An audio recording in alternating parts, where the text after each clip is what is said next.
والله أنا استسمحك باش نقرأ حويجة للسيد وزير الخارجية قبل ما نعطي أي تعليق. هذا مقال صادر في مجلة كيفونيم في 14 فبراير 1982. اسمعني السيد وزير الخارجية، وسع بالك معي شوية. 82. من كتبه؟ صادر في مجلة نتاع منظمة صهيونية اسمها كيفونيم. ونعطي لك المصدر. شو يقول يا سيدي؟ يقول: لقد غدت مصر باعتبارها كيانا مركزيا مجرد جثة هامدة، لا سيما إذا أخذنا في الاعتبار المواجهات التي تزداد حدة بين المسلمين والمسيحيين. وينبغي أن يكون تقسيم مصر إلى دويلات منفصلة جغرافيا هو هدفنا السياسي على الجبهة الغربية خلال سنوات التسعينات. وبمجرد أن تتفكك أوصال مصر وتتلاشى سلطتها المركزية فسوف تتفكك بالمثل بلدان أخرى مثل ليبيا والسودان وغيرهما من البلدان الأبعد. ومن ثم فإن تشكيل دولة قبطية في صعيد مصر بالإضافة إلى كيانات إقليمية أصغر وأقل أهمية من شأنه أن يفتح الباب لتطور تاريخي لا مناص من تحقيقه على المدى البعيد. وإن كانت معاهدة السلام قد أعاقته في الوقت الراهن، وعلى رغم ما يبدو في الظاهر فإن المشكلات في الجبهة الغربية أقل من مثيلاتها في الجبهة الشرقية، وتعد تجزئة لبنان إلى 5 دويلات بمثابة نموذج لما سيحدث في العالم العربي بأسره. وينبغي أن يكون تقسيم كل من العراق وسوريا إلى مناطق منفصلة على أساس عرقي أو ديني أحد الأهداف الأساسية لإسرائيل على المدى البعيد.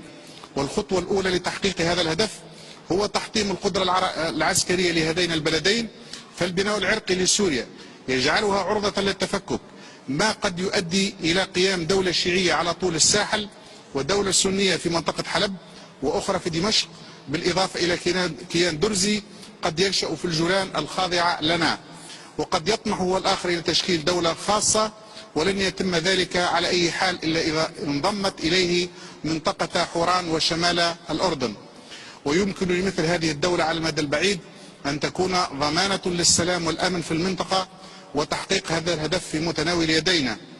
أما العراق ذلك البلد الغني بموارده النفطية والذي تتنازعه الصراعات الداخلية فهو يقع على خط المواجهة مع إسرائيل، ويعد تفكيكه أمرا مهما بالنسبة لإسرائيل، بل إنه أكثر أهمية من تفكيك سوريا، لأن العراق على المدى القريب أخطر تهديدا لإسرائيل. هذه وثيقة طلعت عام 82 عاملينها الصهاينة في إطار مخطط. نزيدك حوجة أخرى في إطار اتفاقية بين ألان جوبي وأردوغان. ألان جوبي وزير الخارجية الفرنسي، أردوغان رئيس الوزراء التركي الحالي. عملوا اتفاقية بموجبها تقدم فرنسا الدعم اللازم لتركيا من أجل تسهيل دخولها في الاتحاد الأوروبي قبل نهاية عام 2012. تقوم تركيا بتقديم الدعم اللازم لفرنسا بشأن مشروعها الاستراتيجي في الشرق الأوسط وخاصة في لبنان وسوريا وإسرائيل. تسمح تركيا لإسرائيل بمتابعة نشاطاتها العسكرية في تركيا ودعم وحداتها العسكرية. تقوم فرنسا بالمقابل بتقديم الدعم اللازم لأردوغان في الانتخابات النيابية القادمة من أجل تغيير الدستور التركي بما يخدم عملية دخوله في الاتحاد الأوروبي.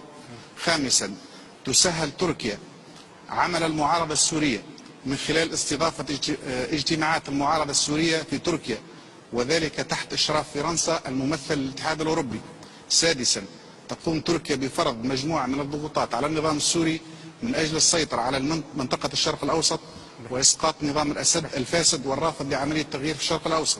عم تحب تقول بأن هذا كله يدخل في إطار السيد وزير الخارجية حبيت نقول له: كنا نتمنى من تونس الثورة أن لا تنحاز في صراع أهلي حركته الوكالات الاستخبارات العالمية، استغلت حاجة شعبنا في سوريا إلى الديمقراطية، استغلت حاجة شعبنا في سوريا إلى تغيير سلمي مثل ما حصل في تونس، وأججت صراع دامي عنيف من الهدف منه تفكيك أوصال سوريا، تفكيك أوصال المجتمع في سوريا، تحييد سوريا عن الصراع العربي الإسرائيلي، وهذا هو المهم.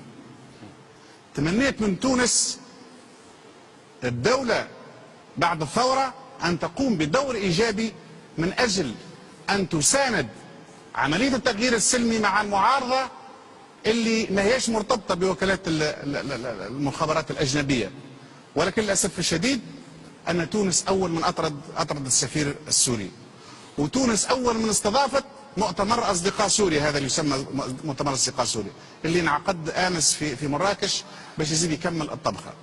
انا نعتقد هذا ما يليقش بتونس الثوره، وما يليقش بتونس العروبه باش تدمر سوريا قلب العروبه النابض.